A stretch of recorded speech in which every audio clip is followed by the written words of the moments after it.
Good day. Welcome to Accounting Module 2. My name is Ingemeri Shikangala. I'll be your tutor for this year. You can contact me by emailing me or calling me on my cell phone number. My cell phone number is 081 150 1117. My email address ishikangala@yahoo.com. You can contact me throughout the day. You can write throughout the day, but I'll only be able to attend to you during the following hours. On Fridays, Saturdays, and Sundays. On Fridays between 5 to 7, and Saturday and Sunday between 4 to 8. But during those hours, you can also call. You don't just have to write, but any other time you just write. Okay. Welcome again to the Accounting Module 2. I hope that you are going to enjoy the module as much as I'm going to. I am already enjoying it. In this session, we are going to look at the subject content in brief and some guidelines on how to prepare for the examinations for 2022 and the assignments. It's very important that you pay attention because it's crucial that you understand the theory that we are going to discuss in this session. If you don't understand the theory, you won't be able to apply it to the number. Yes, accounting is about numbers, but those numbers are governed by the theories, a set of rules. Okay. So in your examination, you will receive a question paper that has both the theory and the practical questions. So please listen carefully and yeah, good luck. This is the scope of the subject. It's exactly as it shows in your subject, school subject book that you have received. Nothing really changed. So let's get into it. Unit 1. What is depreciation? Why depreciate? Depreciation is an estimate of loss of value of a non-current asset over its expected life. It's a capital expenditure and it's recorded in a year that has been incurred. So basically, depreciation is the value of an asset that has been lost because it has been used. The asset have lost value because it has been used. So that portion, that value that has been lost is the depreciation. And that depreciation is a capital expenditure and it's charged to the year, to the period in which the asset has been used. So that's what the matching concept refers to. Okay. For example, let's go back. For example, the business buys a printer. A printer that is worth, let's say, 50,000, and it has a life expectancy of 5 years. Okay. So, over the 5 years, the business can decide to calculate the depreciation using various, one of the method. Depreciation can be calculated either using a straight line method, which is calculated by dividing the cost of an asset over the number of expected years of life. But sometimes, at the end of the 5 years, let's say the printer we were referring to, at the end of the 5 years, you evaluate the printer's value, and then you realize it still has some value. That value, remaining value after 5 years, is called residual value. When you realize that the asset will have residual value at the end of the life, you then have to incorporate it when you are calculating for depreciation. So then depreciation, straight line method, is calculated as the cost of an asset less the residual value divided by the number of expected years of use. The second method is reducing balance method. Okay, reducing balance method, depreciation is charged on the book value. A fixed percentage of depreciation is used. the amount decreases over the year as the balance decreases, as the book value basically decreases, and there is always a residual value, always, if you use the the reducing balance method. So going back to the printer, we said the printer cost 50,000, okay, and life expectancy of 5 years, we say, okay. Now, if you use reducing balance, let's say now the depreciation rate is 20%. It means in the first year, you will charge 20% of the cost, which is 20% of 50,000 is 10,000. So depreciation for the first year will be 10,000. Okay.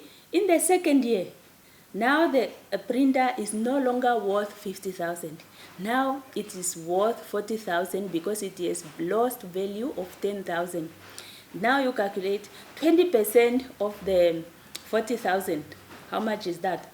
I think 8,000 or so. Yes. So the 8,000 you deduct it from the 40,000, and then in the third year, what is now the value of the printer? It has lost 10,000, now 8,000, so the value now is 32,000. That's the value of the printer. So you calculate 20% of 32,000. That will be 6,400. So that 6,400 will be the depreciation for the third year. And then you go on until the 5th year. And then at the end, you will see that the printer will still have a small amount of value. Hence why they are referring, they are saying, there is always a residual value. It never really goes to zero. Okay. Then there is a third method, the revaluation method, probably the most expensive of all, because what it means basically, it says that you have to reevaluate all your assets in the business every year, and that is a costly thing to do. Not many businesses use this method. Most business, they use the first two. This one is very costly, and not just costly, quite administrative in fact. But some businesses do use it because it's fit for certain items. For example, it will work well for a building that is still being constructed.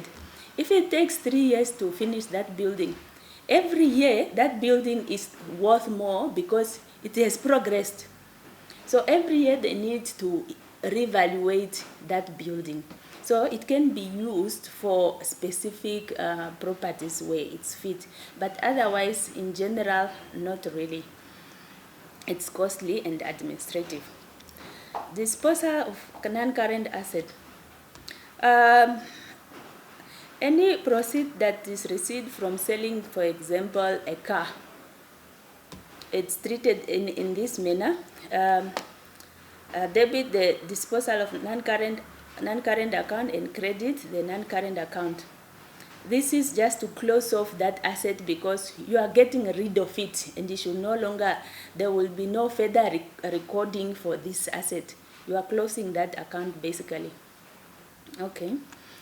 Unit 2, let's look at partnership.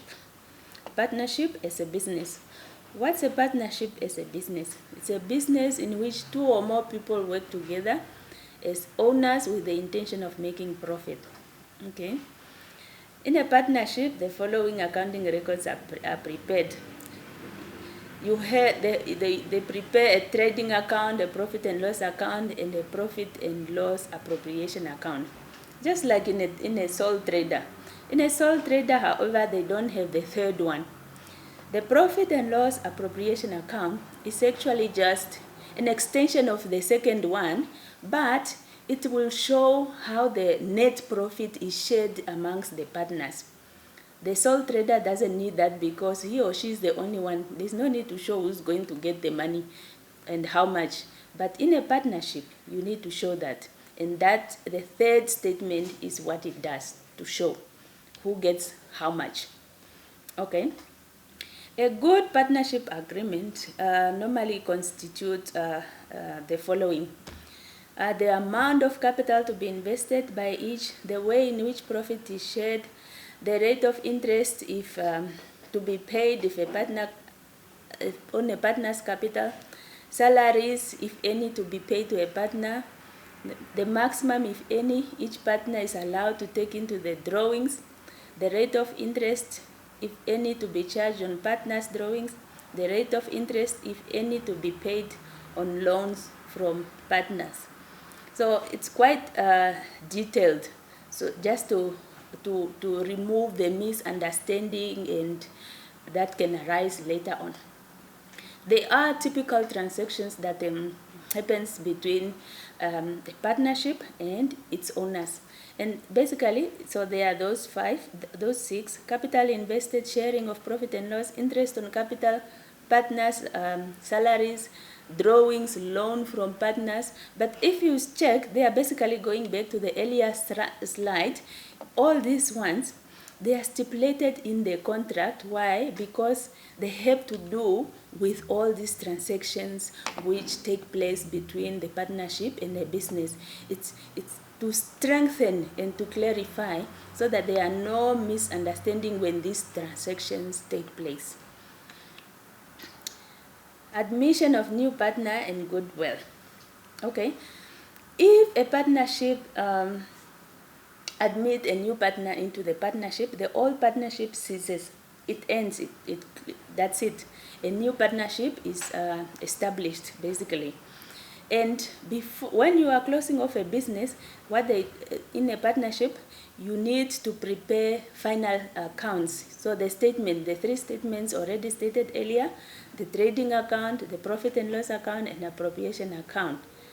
And then to close off the old partnership. Goodwill. What is goodwill?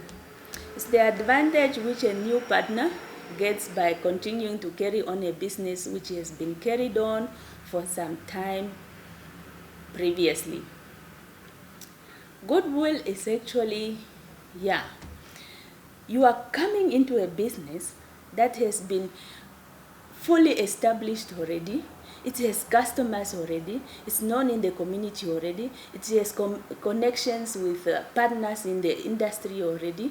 So you are coming in and you are coming to enjoy those benefits already that exist already. You don't have to worry about those things. And that benefit is goodwill, to simplify it. Okay? Accounting for goodwill. Goodwill, it has a value to it, and it must be accounted for. So it's accounted for in three manners. The first method, the new partner pays the old partners a certain amount of something, but it's not recorded anywhere in the books of the partnership. The second method, those goodwill is not recorded in the old partnership, but it's recorded in the new partnership. So that money, exchange of money, is recorded in the new partnership. So we are not just going to let it go to be off the books. The third method, the goodwill is not recorded in the books of the old partnership, and the goodwill account is not maintained.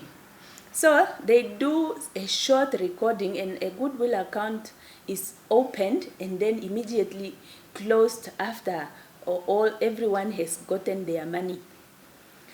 Goodwill,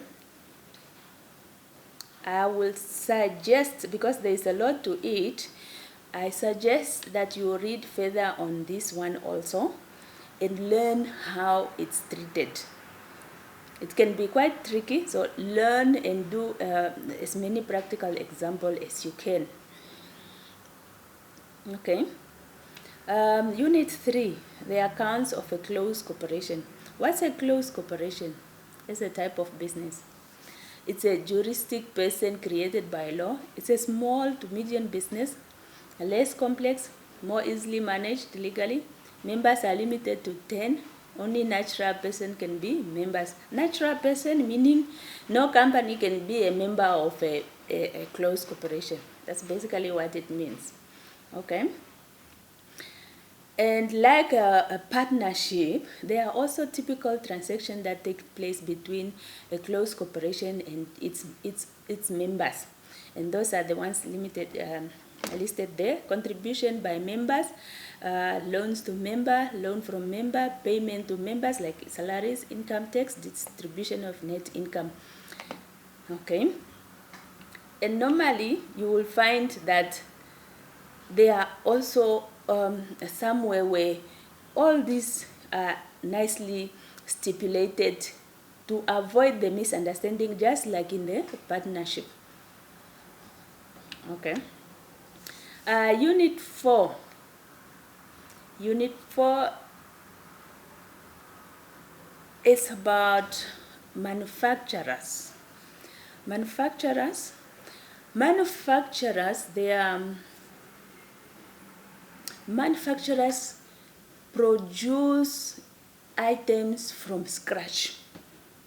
They are not like PEP or Pick and Pay, or they are the ones who produce items from scratch.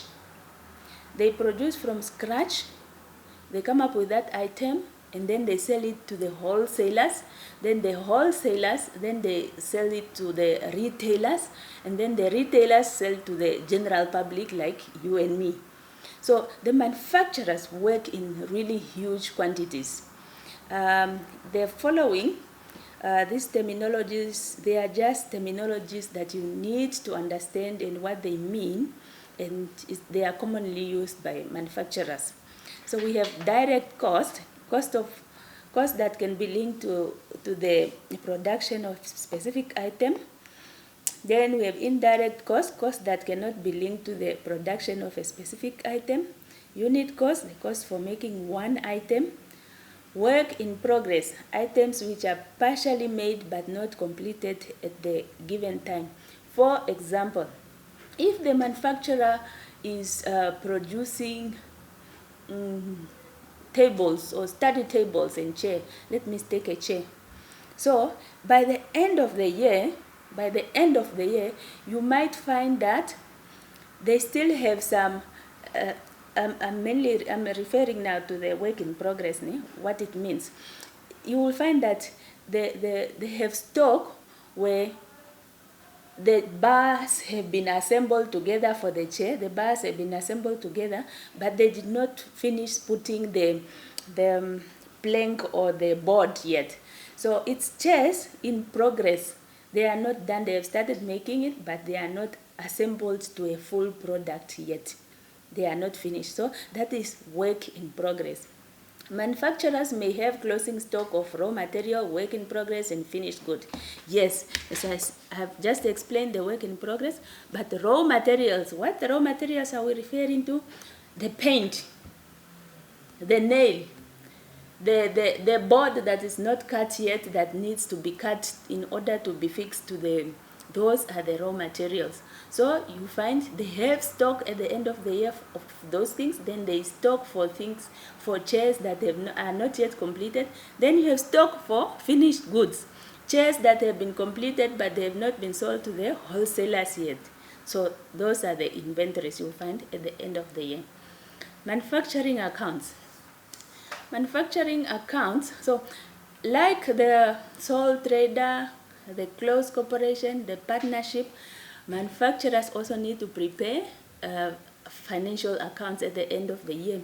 And one of them is a manufacturing account.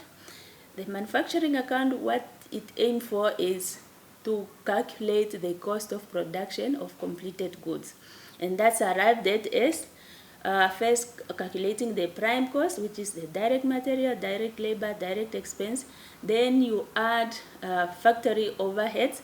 It will give you the cost of production of completed goods. Okay, so the first account is the manufacturing account, and it's the one account that is unique to manufacturing account.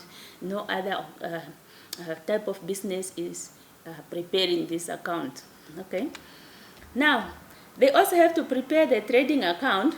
Same formula, no difference. The only difference that comes in is here. plus cost of production of completed good. This is usually plus purchases, ne? So now, for manufacturing account, we are saying plus cost of production of completed goods. From the manufacturing, where are you getting that from? From this statement, the one that you have to prepare first, because you need to arrive to this so that you can be able to prepare this statement so that you can get your gross profit. Okay. Same thing again, income statement, which is same as profit and loss account. You start with gross profit plus other income less other expenses to come to your net profit. Same as the other type of business, nothing different. Okay, unit 5, single entries and incomplete records. Okay, this means a business has prepared or recorded the financial transaction, but not all of them. So some information is missing. So as accountants, you need to use some sort of mechanism to find that missing information. And that missing information is called markup and margin. Margin measures gross profit as a percentage of selling price.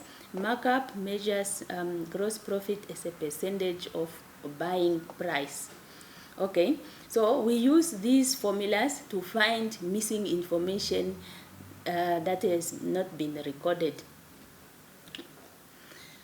Markup and margins, just a small example. So say you buy a fake diamond for 10,000, then you sell it for 12,000. So the gross profit for you is 12,000 less 10,000 equal to 2,000. Gross profit margin therefore is 2,000 over 12,000. It's normally expressed in percentage, so times 100. The same thing for gross profit markup, normally expressed in percentage, so it's 2,000 divided by 10,000. 10,000 times 100. Therefore, the selling price is equal to cost price plus markup. So cost price 10,000 plus markup. Markup is what? Is 20% of the buying price. 20% of the buying price is 10,000, is actually 2,000, so which equals to the selling price, which is 12,000.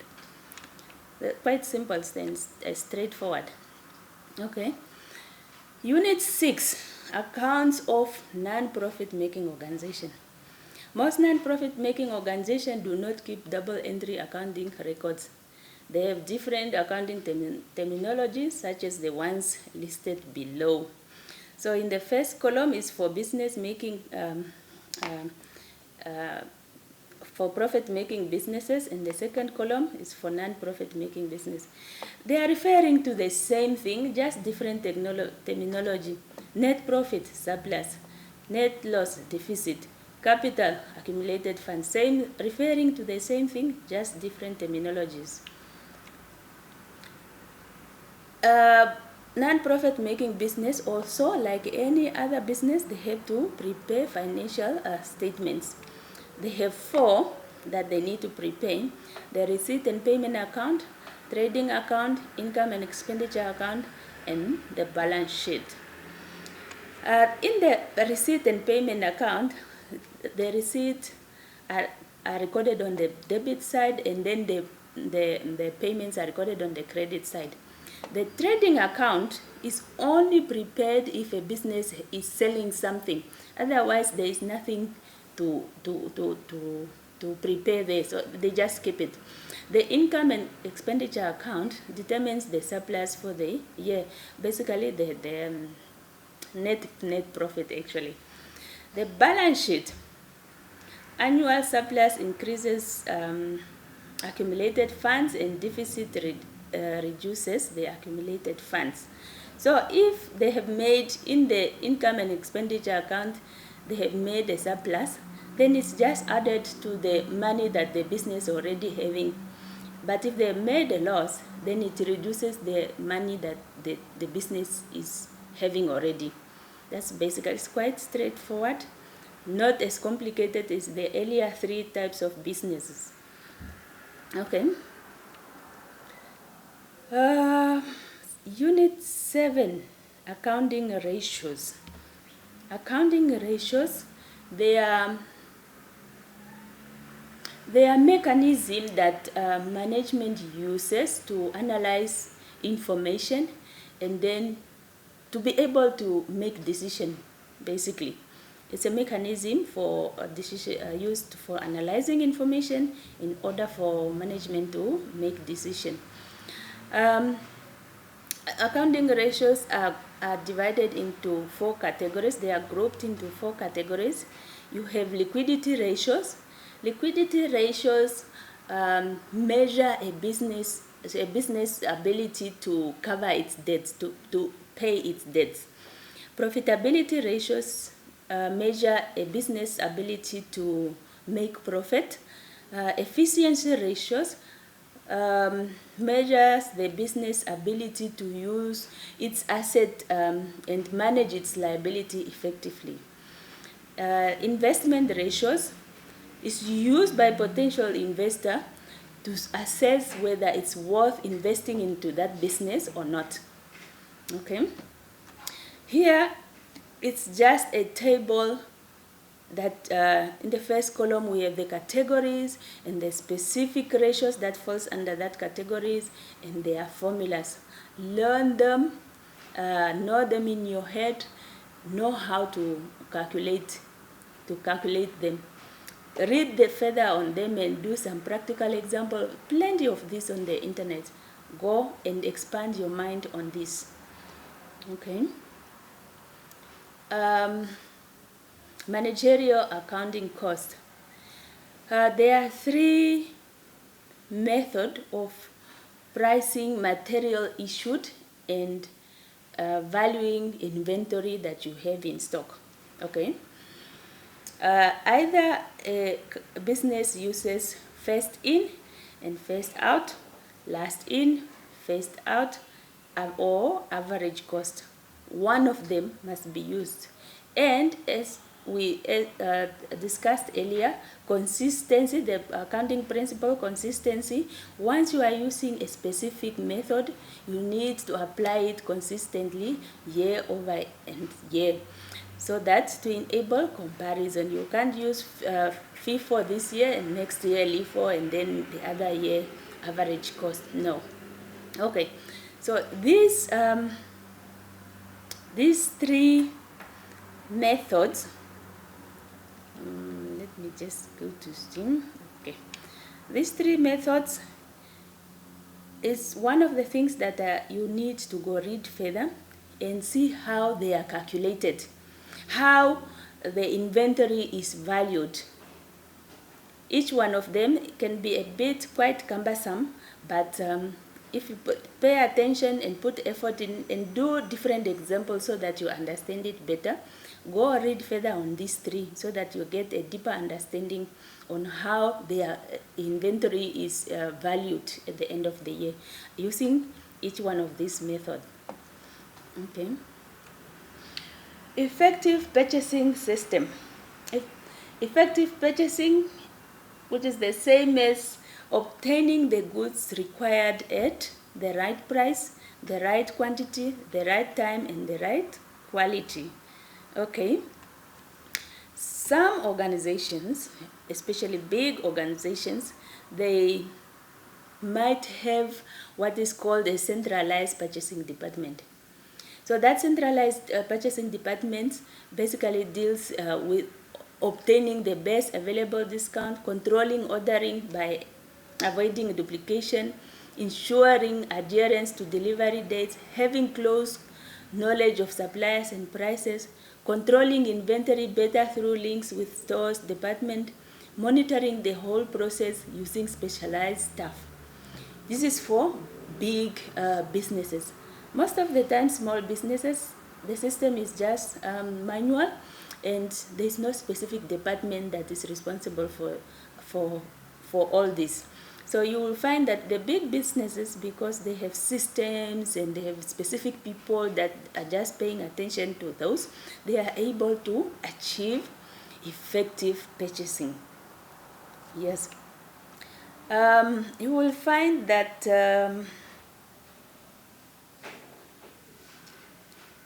Yeah. Okay. Sorry about that. Yes, mostly big businesses, but hardly in small businesses. It's too costly and cumbersome to have a department that is specifically just for purchasing. Okay. Um, Break-even point. What is break-even point? It's a point where total sales equals total cost. Okay. It's calculated as total fixed cost divided by a selling price per unit minus variable cost per unit. Okay. It's a management tool also that is used just like the accounting ratio to analyze information and for also for decision making purposes. That's it's a great one actually. And management can actually use these to do scenarios of selling. What if we sell um, this many this many loaves of bread? How much will it cost? What if we sell? What will be the cost if we sell 5,000 or 20,000? They can use different scenarios to see what will happen and how much they will make. The business can make by looking at the different break-even points. Uh, the break-even points, there is variable cost and fixed cost. Variable cost is the cost that varies with the production. For example, in a salon, is the salon a good example? Yes, in a salon, if the more the customer comes to the salon, the more they are using those machinery and the more electricity they consume. If there are fewer customers, then only fewer machineries will be switched on. So at the end of the month, you have the electricity bill is little. So the cost varies and it goes together with the production activity. The more customer you have, the more service you are giving, the higher the cost on electricity. So it varies. So it's a variable cost. A fixed cost, which does not vary with the production activities, is, for example, rent. You are renting that place and it's 8,000 on a month per month. It doesn't matter whether you got customer or not, that 8,000 remains 8,000. So it's fixed. Okay.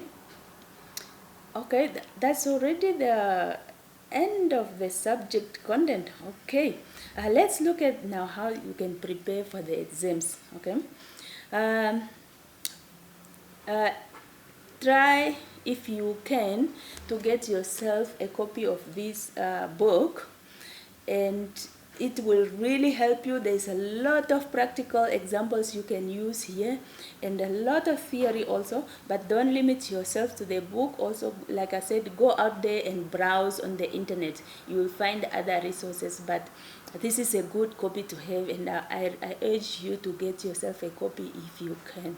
Okay, read all your study materials that you have been prescribed and follow them carefully. Try as much as possible to understand the theory, because if you don't understand the theory, you will not be able to attempt the practical questions, and that's a big problem. And there will always be practical questions in the examination. Understand the terminologies, and when you attempt a question, do your very best to that question. Give it all your best so that you can harvest as many marks as possible from that question. Don't do a wishy-washy job. Okay? Never leave a question empty. Never leave a question empty. Try it. Try it. Just give it a try. And try to answer all the questions in the exam. Otherwise, you will lose marks. Revise your assignment, and if you have any questions, please contact the tutor. As I said earlier, the different hours you can contact me. Ask questions, do not shy away. That's why we are here, to learn. I will also learn something from you. It will help a lot if you type, if you improve your typing skills, especially if you happen to do your assignment or exam online, or it really will help a lot. So try to improve there. See, you can even go to the library there and practice there. They open a Word document and just practice, and you time yourself. Know the keyboard, all those things. It's an advantage. Okay, answer always the easiest questions so that you leave the tough ones for last. Otherwise, if you start with a difficult one, then it stress you out, then you panic, and then you miss out on you spend so much time on that, and then you miss out on the questions that you know. Okay, what else? Yes, this is accounting. So it's a number oriented subject. You should expect such in the exam or assignment, both theory and practical questions. Numbers are actually beautiful if you just pay attention to the theory and learn how to manipulate the numbers. Thank you.